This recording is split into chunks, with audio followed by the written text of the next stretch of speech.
Hello students, आज की video में हम जेके बोर्ड क्लास 10th सेशन नवंबर 2025 के लिए इंग्लिश के फाइनल पेपर की ए सीरीज़ को सॉल्व करेंगे। स्टूडेंट्स याद रहे, आपका इंग्लिश का फाइनल पेपर बिल्कुल इसी पैटर्न में पूछा जाएगा।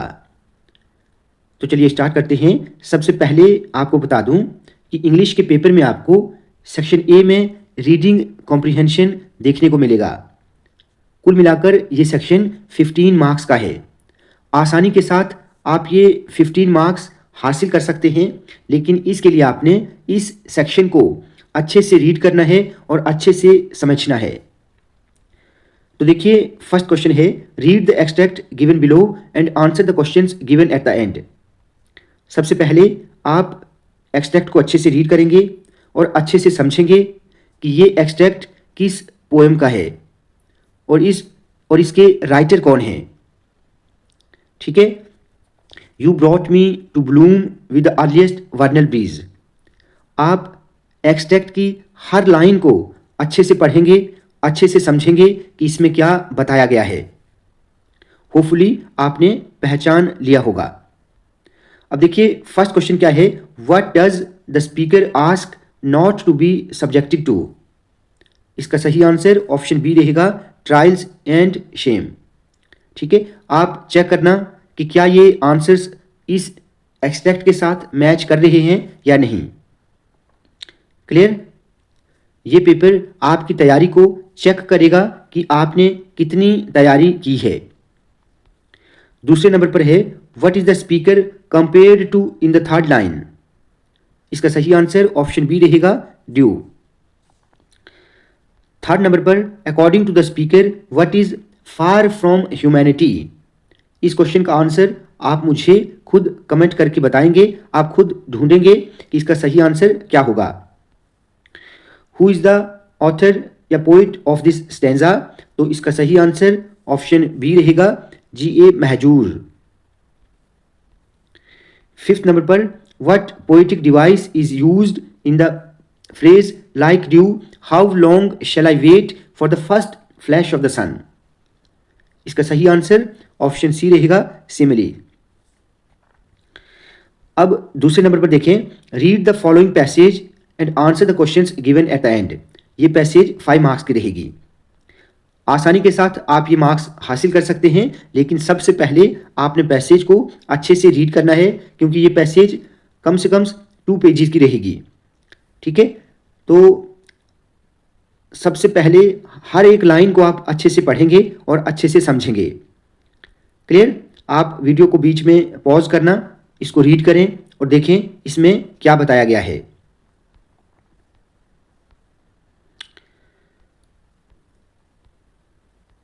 अब पहला क्वेश्चन क्या है, what does the term environment refer to. इसका सही आंसर ऑप्शन बी रहेगा, the surroundings in which life exist on earth. दूसरे नंबर पर, which of the following is a non living component of the environment. इसका सही answer option D रहेगा, sunlight. Non living components like the sun, water and air are not essential for man's life.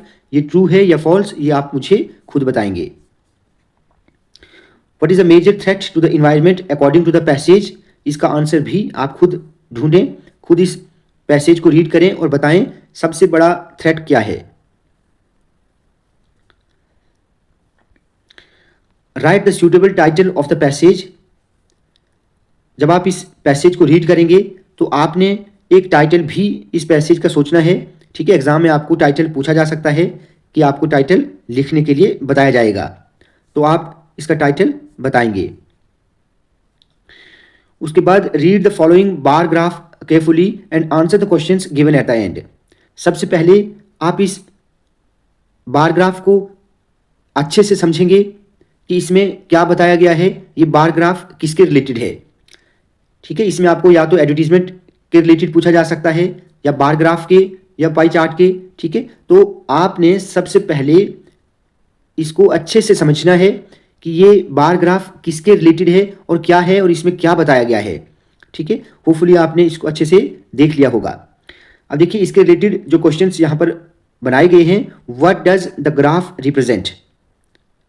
इसका सही answer option B रहेगा, changes in global sales of games, software, DVD, CDs etcetera.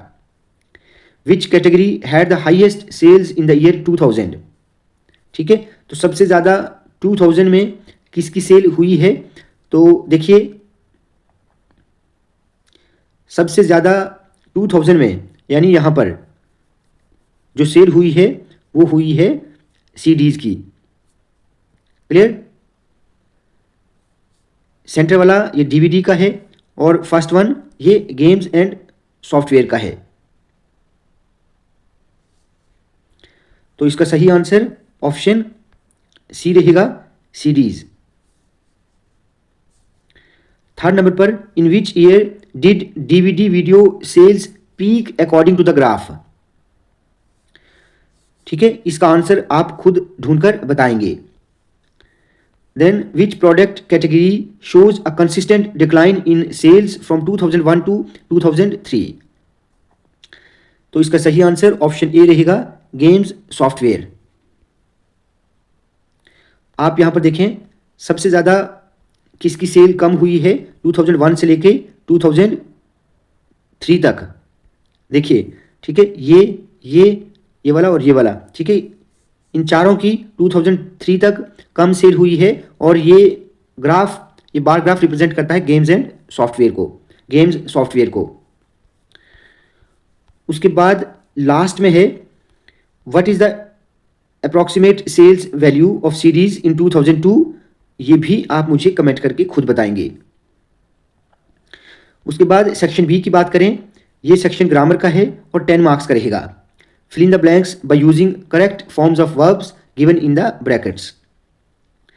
While walking through the forest, ठीक है, यहां पर क्या आएगा, walking through the forest we encountered a group of hikers who had been travelling for days.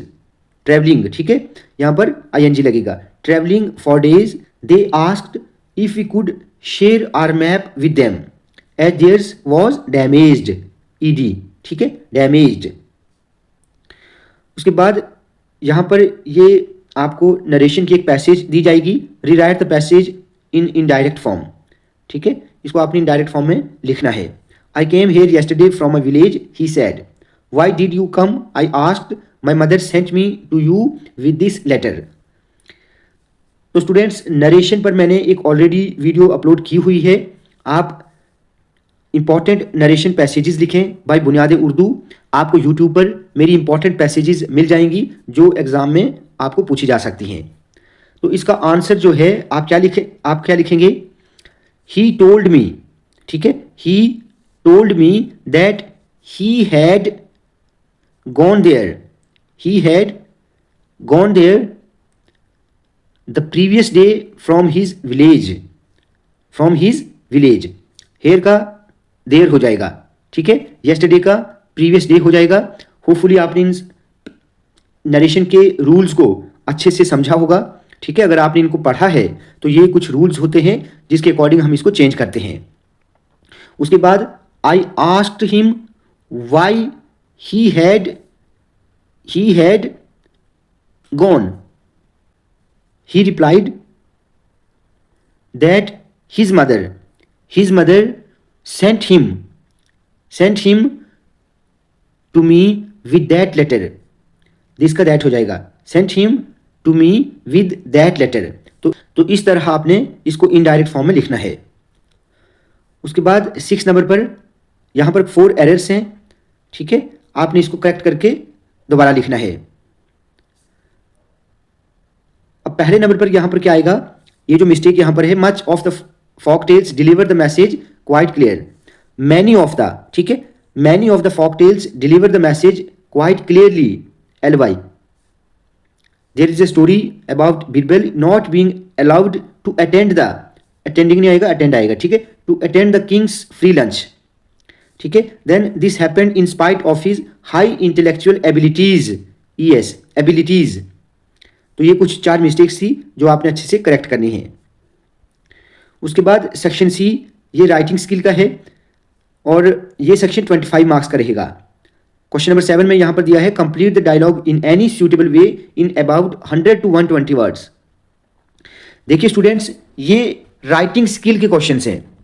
ज़रूरी नहीं है कि हर स्टूडेंट का आंसर इसमें मैच करे, ठीक है। ये सिर्फ आपकी स्किल के लिए होता है, आपकी स्किल चेक करने के लिए होता है कि आप में लिखने की कितनी क्षमता है, आप क्या बना सकते हैं खुद से, क्या आप लिख सकते हैं। अगर स्मॉल स्मॉल मिस्टेक्स यहाँ पर आपको होंगी भी तो भी उनको नेगलेक्ट किया जाएगा। आसानी के साथ आपको मार्क्स मिल जाएंगे, लेकिन आपने कुछ ना कुछ लिख के ज़रूर आना है। अब देखिए यहाँ पर बुक सेलर और राजन की बात हो रही है बुक के रिलेटेड। अब इसके आगे क्या हुआ आप खुद बनाएं, ठीक है। कोशिश करें खुद बनाने की। कम से कम आपको इसके नीचे 5 to 6 लाइनें और लिखनी है, ठीक है। उसके बाद 8 नंबर पर यहां पर आपको एक नोटिस जो है वो ड्राफ्ट करना है। तो आप देखें, आप हाई सेकेंडरी स्कूल कुलगाम के एक प्रिंसिपल हैं। Right A notice on the school notice board in not more than 50 words informing the students regarding the change in school timings with effect from 1 दिसंबर 2025। तो आपको ये नोटिस लिखना है। उसके बाद 9th क्वेश्चन में आपको एक मैसेज ड्राफ्ट करना है, ठीक है। तो आप इसको भी अच्छे से रीड करें। Mister Kamal Kishore principal ABC school asks his assistant to draft a message for the vice principal and the class teachers of classes 10th, 11th and 12th to attend a meeting to discuss the planning for a 2-day picnic to Gulmarg during summer vacation। तो ये आपको message draft करना है। उसके बाद do any one of the following, यहाँ पर आपको लेटर पूछा जाएगा। तो ये लेटर आप इसको अच्छे से पढ़ें, ठीक है। You are done Mohammad of Rajbagh Srinagar, you are upset over the ruthless use of polythene bags by the people and unwise disposal thereof। ठीक है। Write a letter to the editor of Greater Kashmir on the need to create awareness among the people about the bad consequences of using polythene bags। उसके बाद दूसरे number पर, ठीक है, जो letter है आप इसको भी आसानी के साथ लिख सकते हैं। मैंने दोनों लेटर्स का फॉर्मेट कल ही आपको समझाया है कि आपको किस तरह लेटर लिखना चाहिए। उसके बाद do any one of the following, यहां पर आपको दो ऑप्शंस मिलेंगे। यहां पर आपको एक पैराग्राफ लिखना है ग्लोबल वार्मिंग पर। कुछ हिंट्स यहां पर दी हुई हैं, आप इन हिंट्स को यूज करके ग्लोबल वार्मिंग पर आपने 100 वर्ड्स तक टॉपिक लिखना है, ठीक है। उसके बाद एक आर्टिकल आपको लिखना है अनएम्प्लॉयमेंट इन इंडिया। तो कुछ हिंट्स यहां पर दी हैं, आप इन हिंट्स को यूज करके अनएम्प्लॉयमेंट पर आर्टिकल लिख सकते हैं।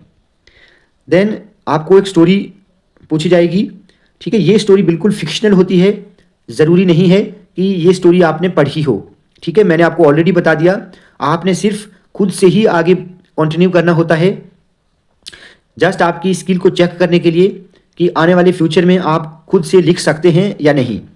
तो मैंने आपको बता दिया किसी भी स्टूडेंट की, हर स्टूडेंट की ये स्टोरी मैच नहीं करेगी, ठीक है। हाँ, कहीं अगर आपने कोई स्टोरी आपको पूछी गई, ठीक है, जो आपने कहीं सुनी होगी, फिर चलो ठीक है, लेकिन अमूमन स्टोरी जो है ये फिक्शनल ही होती है। आप इसके आगे खुद से बनाएं क्या हो सकता है, उसके बाद क्या होगा, ठीक है। तो once upon a time there was a hunter, he had a dog who was very faithful, ठीक है। तो इसके रिलेटेड आपने अगर स्टोरी सुनी है तो फिर आप लिखेंगे, नहीं सुनी है तो भी आपने खुद से इसके आगे स्टोरी को फ्रेम करना है। ये 6 मार्क्स की है। उसके बाद सेक्शन डी लिटरेचर का है और ये सेक्शन 30 मार्क्स का है। देखिए यहाँ पर सबसे पहले आपको 9 मार्क्स के क्वेश्चंस देखने को मिलेंगे, ठीक है। ये प्रोज के क्वेश्चंस हैं। 5 ऑप्शंस मिलेंगे, 5 में से आपने 3 को करना है। होपफुली आपने इन सभी क्वेश्चंस को अच्छे से किया होगा, ठीक है। उसके बाद 14 क्वेश्चन में आपको ये जितनी भी पोएम्स हैं उनके क्वेश्चंस यहां पर देखने को मिलेंगे। तो आप इन सभी क्वेश्चंस को अच्छे से देखें, इनमें क्या बताया गया है और क्वेश्चन किसके रिलेटेड पूछा गया है।